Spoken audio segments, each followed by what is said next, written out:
Selamat pagi Bapak Ibu, Saudara yang saya kasihi. Saya Yudi Santo dari kelas Magelang membidangi bidang Kespel. Satu kesempatan yang sangat indah ketika saya bisa sharing, bercerita, pengalaman bagaimana kami membentuk PIJ di kelas Magelang. Tentu ada banyak cerita yang bisa kami lakukan, yang bisa kami sampaikan, tetapi karena keterbatasan waktu, saya menyampaikan beberapa hal yang penting saja untuk memberikan motivasi kepada teman-teman yang ada di kelas yang lain. Ada beberapa hal yang sudah kami bentuk sampai saat ini. Kurang lebih ada 71 wirausaha yang ada di kelas Magelang. Ada dalam bentuk jasa, batik, herbal, kuliner, sayur, dan pertanian. Ini merupakan satu bentuk wirausaha yang sangat baik sekali dalam kelas kami, karena ada beberapa pemahaman yang sudah mendasari, yaitu dengan teologi wiraswasta, di mana setiap jemaat akan untuk berwiraswasta bukan hanya dalam bentuk rohani saja, tetapi juga mengembangkan dalam bentuk perekonomian, supaya apa yang difirmankan Tuhan diberkatilah setiap orang, itu betul-betul dirasakan bagi seluruh jemaat kami ke depan. Dalam rangka kami menyampaikan produk-produk yang ada di kelas Magelang, PIJ, yang saya maksud adalah Kespel, bidang Kespel kelas Magelang, juga membentuk satu grup. Yang pertama adalah di grup WA, kami namakan PIJ kelas Magelang. Semua produk bisa kami baca di sana, bisa kami pahami di sana, dan kami bisa mengerti apa saja produk yang ada di dalam grup WA PIJ kelas Magelang. Yang kedua, kami juga membentuk Facebook PIJ kelas Magelang juga. Ini sangat terbuka bagi seluruh teman-teman, saudara, jemaat yang lain, bukan hanya di kelas Magelang, bahkan di aras Indonesia atau bahkan go internasional. Harapan kami ke depan, PIJ kelas Magelang berjalan baik, dan tentunya juga adanya KPB yang saat ini baru kami kerjakan, yang kami getolkan, supaya nanti keberadaan PIJ di kelas Magelang semakin bertumbuh dengan baik. Satu hal lagi, sampai saat ini kami juga sedang berusaha untuk menyampaikan pembelajaran kepada jemaat secara webinar atau secara online yang kami bentuk dalam grup Aku Bisa, di mana para warga bertanya langsung kepada para narasumber yang sudah sangat berpengalaman. Jadi jangan ragu-ragu lagi dalam rangka kita bertanya, mengembangkan setiap produk atau usaha yang kita lakukan. Kiranya apa yang menjadi sharing saya, harapan-harapan ke depan ini menjadikan wacana juga untuk teman-teman yang ada di kelas yang lain. Salam semangat berwirausaha. Tuhan Yesus memberkati kita semua. Amin.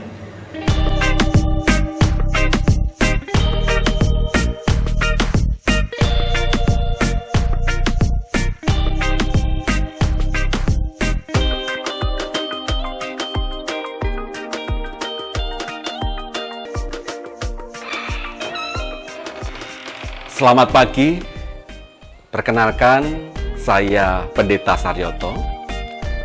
Selain sebagai pendeta, saya juga sebagai wirausaha, terkhusus produk-produk herbal yang sudah beredar di berbagai kota. Saya melayani di GKJ Magelang sudah 26 tahun, di mana GKJ Magelang berada di Klasis Magelang. Klasis Magelang ada 11 gereja. Dari 11 gereja ini ada beragam wirausaha yang dilakukan dari berbagai macam produk yang telah beredar di berbagai tempat. Setiap gereja punya keunikannya masing-masing, di mana ada yang memproduksi sayuran, rempah-rempah atau empon-empon. Demikian juga berbagai bentuk sudah kita kembangkan di Klasis Magelang. Ini adalah Kardik Plus, yaitu ramuan herbal untuk kesehatan jantung, pembuluh darah, dan mengatasi segala macam penyakit degeneratif lainnya. Kardik ini kami buat dengan bahan-bahan yang spesial. Dari bahan-bahan yang ada, misalnya untuk bawang putih dan bawang lanang, kami mengambil dari Kali Angkrik, yaitu di lereng Gunung Sindoro. Nah, bahan-bahan yang lain adalah jahe merah, jahe emprit, lemon, cuka apel, dan madu murni. Semua bahan itu kami olah untuk mendapatkan sebuah produk yang sangat berkualitas. Dan ini sudah memiliki izin edar. Dengan ramuan-ramuan sejenisnya adalah yang pertama bahwa kami mengolah dari bahan yang benar-benar berkualitas. Yang kedua adalah bahwa kami buat dengan mengikuti standar pengolahan herbal yang baik. Yang ketiga, bahwa ini kami jual dengan harga sosial. Karena apa? Tujuan kami adalah biar banyak orang menjadi sehat sampai usia lanjut, terhindar dari berbagai macam penyakit degeneratif yang sekarang diderita bahkan dari usia muda. Sehat itu adalah pilihan. Surani, saya tinggal di Purworejo. Kenapa saya memakai Kardik? Karena tahun 2004 saya dinyatakan punya penyakit jantung. Ada info bahwa itu dari buatan dari pendeta Saryoto, maka saya ngebel dan kami datang ke sana untuk ambil minuman Kardik itu. Saya minum pada pagi hari, bangun tidur sebelum makan apapun dalam keadaan perut kosong, dan juga malam hari pada waktu mau tidur. Dokternya, "Bu, lah ini tidak ada sumbatan. Ibu baik, jantung ibu baik." Gitu. Saya langsung bilang puji Tuhan, dan tidak hanya untuk diri saya, tetapi juga saya berbagi kepada teman-teman, kepada saudara-saudara saya, orang-orang yang ada di sekitar saya, tidak hanya orang Purworejo, Jakarta ngebel, "Bu, saya dikirimi, Bu, saya juga dikirimi." Sampai sekarang itu banyak yang bukan hanya jemaat atau warga yang minum dan orang-orang di sekitar saya, tetapi banyak orang yang meminumnya. Sampai saat ini akhirnya saya oleh Pak Saryoto disuruh untuk menjadi agen daripada Kardik itu tadi. Ini kesaksian saya, semoga itu juga bermanfaat tidak hanya bagi keluarga saya atau orang-orang di sekitar saya, tetapi bagi banyak orang. Demikian.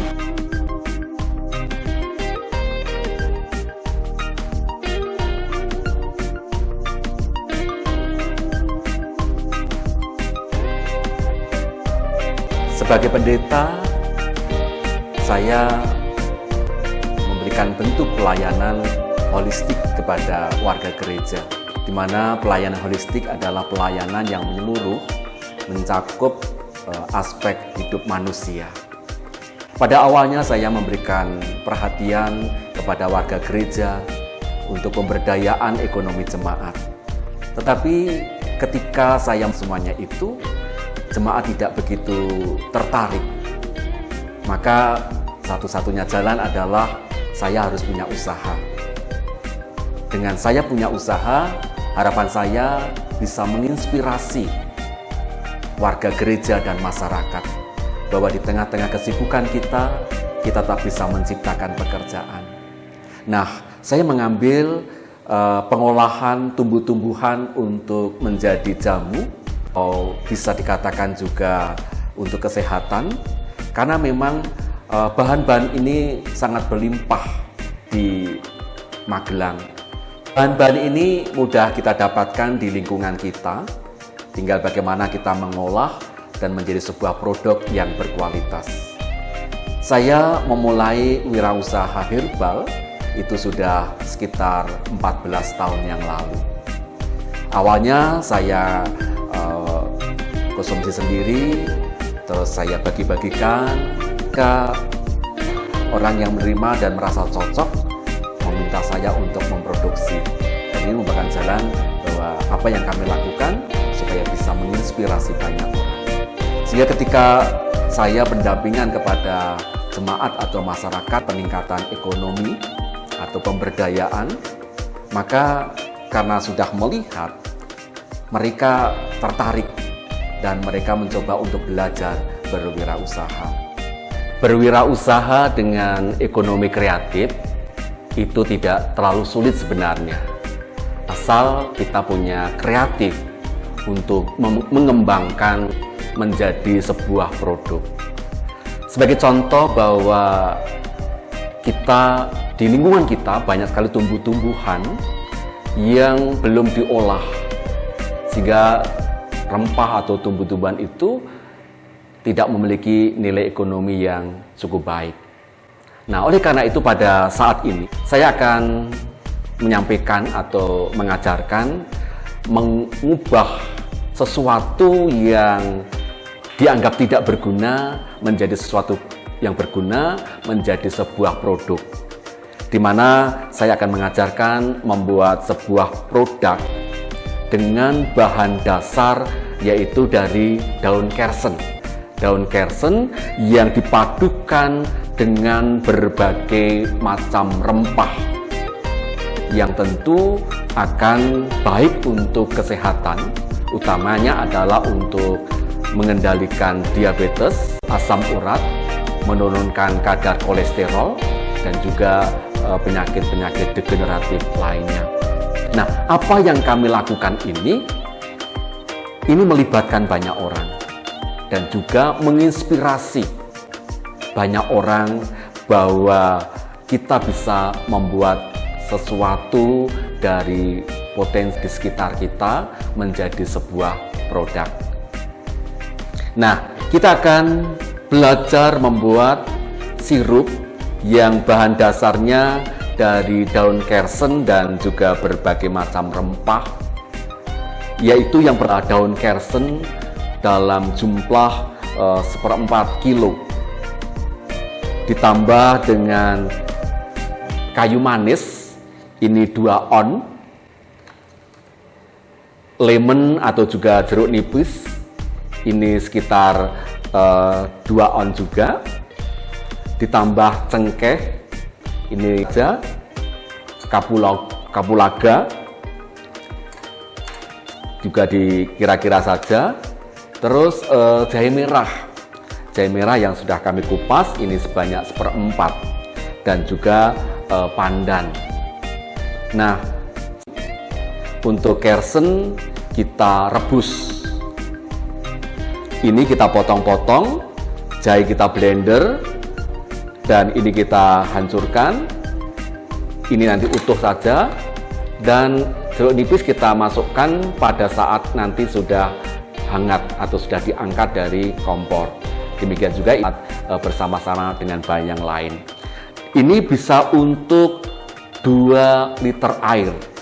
Ya, jadi semua bahan ini kita rebus sampai sekitar 1/4 jam setelah mendidih, supaya zat yang ada di dalam tumbuhan ini larut, dan setelah larut maka nanti kita angkat, kita matikan kompor, dan kita tambahkan jeruk nipis, dan setelah dingin kita tambahkan madu atau juga kita tambahkan gula aren. Nah, setelah itu baru kita kemas dalam botol supaya para pembeli juga sangat tertarik, karena ini kan kita bawa dalam jamu kekinian. Ya, jadi kemasan juga menentukan untuk menjadi daya tarik bagi para pembeli.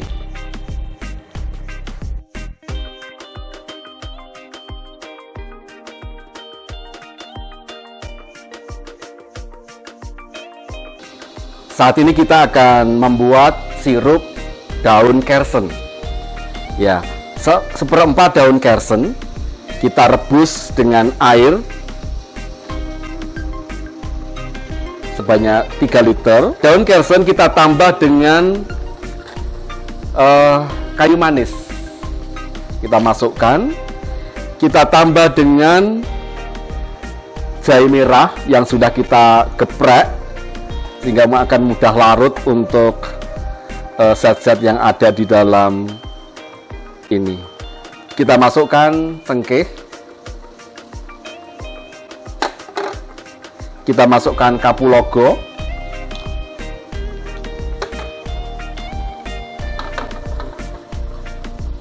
Setelah itu kita masukkan daun pandan. Menggunakan daun pandan yang cukup banyak.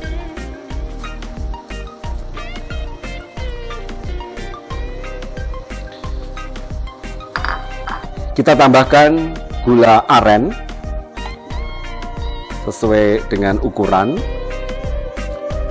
Kita aduk sebentar dan kita tutup. Kita tunggu sampai sekitar 25 menit.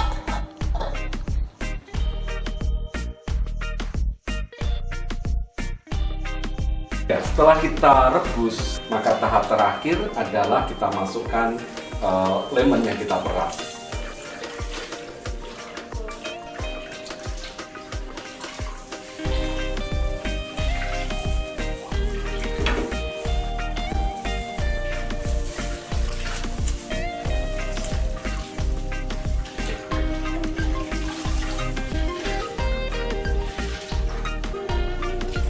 Nah, selanjutnya menunggu dingin, kita saring dan kita kemas pada botol yang bersih dan tentu yang menarik. Setelah ramuan ini dingin, maka tahap berikutnya adalah kita saring.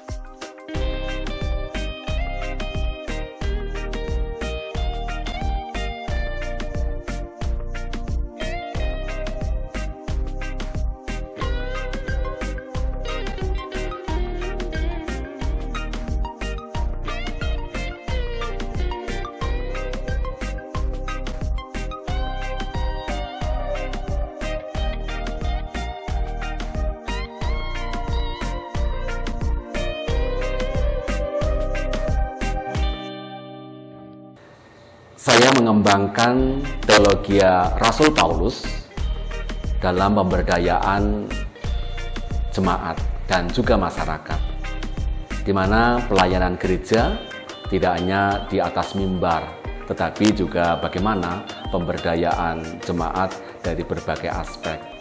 Bukankah Tuhan Yesus juga mengajarkan kepada kita, yaitu bagaimana melayani secara holistik. Ketika Tuhan Yesus menyembuhkan orang buta, maka itu tidak hanya terjadi kesembuhan secara fisik, tapi juga kesembuhan secara iman. Dikatakan bahwa orang buta pulang dengan memuji-muji Tuhan. Selain itu juga kesembuhan secara ekonomi. Ketika ia buta menjadi seorang pengemis, tetapi ketika ia dapat melihat, maka dia juga dapat bekerja atau menjadi orang yang mandiri. Inilah tujuan kami dengan terus mengembangkan teologi Rasul Paulus, dan kenyataan kami lakukan sebagai pendeta dan juga sebagai wirausaha. Ini memang sudah menginspirasi banyak warga gereja, bahkan juga teman-teman pendeta dan juga masyarakat, di mana kami tinggal ini di lingkungan kami. Ketika terjadi pandemi ini, banyak orang yang kehilangan pekerjaan. Sekarang mereka banyak yang berusaha, entah itu membuat sabun mandi, herbal, membuat jamu, dan juga produk-produk yang lain yang kami ajarkan, dan mereka memasarkan dengan baik sehingga pada saat pandemi ini mereka bisa menciptakan pekerjaan. Sehingga kampung di sini dikenal kampung jamu.